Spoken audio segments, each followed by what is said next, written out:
May panibagong format na naman na idadagdag ang PBA. Eto, nag-decide na sila na maglagay ng 4-point line at i-adapt na nga daw nila agad ito next season.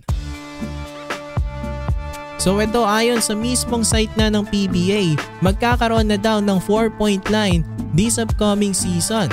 Ang goal nga daw nila ay maging #1 sports entertainment sa Asia.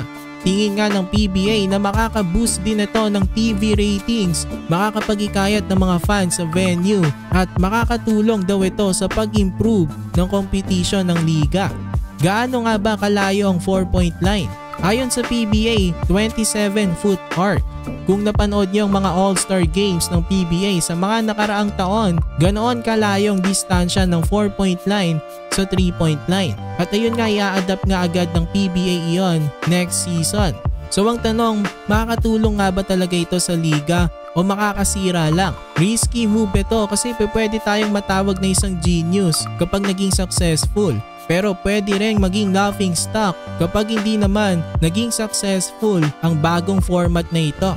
Ang mga nakikitaan natin na negative dito ay mas lalong magiging less physical ang game kasi pwedeng maging habit ng mga players na tumira na lang sa 4-point line kahit hindi naman ganoong ka-shooter yung player na yon.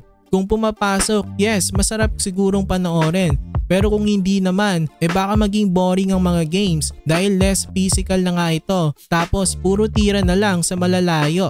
Pero kung mag-work nga itong plano ng PBA, baka nga may mga ibang liga na gumaya na dito. Ang isang player na naiisip ko kaagad na posibleng tumira parate sa 4-point line at maging effective ay itong si Paul Lee.